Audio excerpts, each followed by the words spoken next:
Mensagens do Evangelho.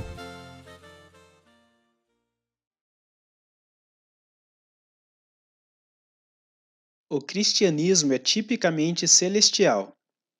Se quisermos entender o que é o verdadeiro cristianismo, devemos perceber que existe um contraste entre judaísmo e o cristianismo, duas ordens de adoração totalmente distintas, ambas estabelecidas por Deus. O judaísmo é a maneira terrenal de se aproximar de Deus em adoração e foi dada por Deus para um povo terrenal, com esperanças terrenais e uma herança terrenal. O cristianismo, por sua vez, é uma ordem celestial, dada por Deus para o seu povo celestial, o qual possui esperanças celestiais e uma esperança celestial. Hebreus capítulo 3, verso 1, Colossenses capítulo 1, verso 5, Filipenses capítulo 3, verso 20, 1 Pedro capítulo 1, verso 4. Por esta razão, no verdadeiro cristianismo não existe a guarda de dias santos ou festas religiosas, coisas que pertencem à religião terrenal. Quando os Gálatas passaram a se ocupar com os elementos fracos e pobres da religião terrenal, o apóstolo Paulo os advertiu dizendo: Como tornais outra vez a esses rudimentos fracos e pobres, aos quais de novo quereis servir? Guardais dias e meses e tempos e anos. Gálatas capítulo 4, verso 9 ao 10. Israel observa religiosamente os dias santos e especiais por possuir uma religião terrenal. Aquilo estava correto e apropriado para eles, mas a igreja, que pertence ao céu, não possui essas coisas. Mesmo assim, as denominações em geral perderam de vista a vocação celestial da igreja e inventaram dias religiosos especiais como Sexta-feira Santa, Dia de Todos os Santos, Quaresma, etc. Não encontramos essas coisas em lugar algum da Bíblia. Colossenses capítulo 2, verso 16 ao 17 nos diz: Ninguém vos julgue pelo comer ou pelo beber, ou por causa dos dias de festa, ou da lua nova, ou dos sábados, que são sombra das coisas futuras. Existe apenas um dia que deveria ter algum significado para o cristão, e este dia é o dia do Senhor, o primeiro dia da semana. Apocalipse capítulo 1, verso 10. O verdadeiro cristianismo está fora do arraial.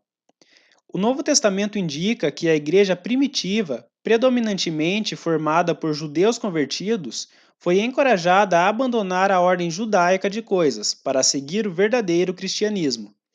O objetivo da epístola aos Hebreus é mostrar que a adoração cristã contrasta com a adoração judaica e não é uma extensão desta última. Após a epístola apresentar muitos pontos nesse sentido, a conclusão de toda a questão está em exortar a igreja a abandonar totalmente a ordem judaica de coisas, pois o Senhor Jesus Cristo está agora fora disso tudo. Ela diz: Saiamos, pois, a ele fora do arraial, levando o seu vitupério. Hebreus capítulo 13, verso 13. O arraial é um termo que diz respeito ao judaísmo e a todos os seus princípios e práticas. Um judeu não teria qualquer dificuldade para entender o significado do termo, já que ele era usado no Antigo Testamento em conexão com Israel. A igreja primitiva saiu fora do arraial.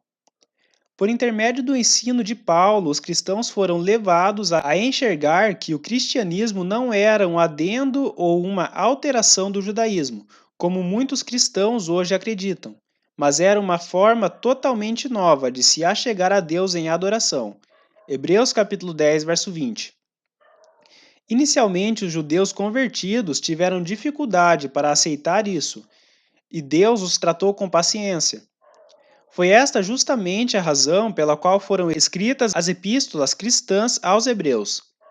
Estas epístolas, Hebreus, Tiago e 1 Pedro, são particularmente destinadas a levar o judeu convertido para fora do judaísmo e firmá-lo no cristianismo.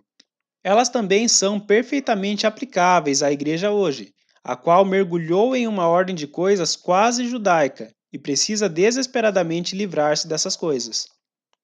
Já que as assim chamadas igrejas na cristandade adotaram muitas coisas judaicas e as misturaram em seus sistemas de adoração, chegando a fazer dessas coisas uma parte integral de seus cultos, o princípio mostrado em Hebreus 13, verso 13, serve de exortação muito necessária para os dias de hoje.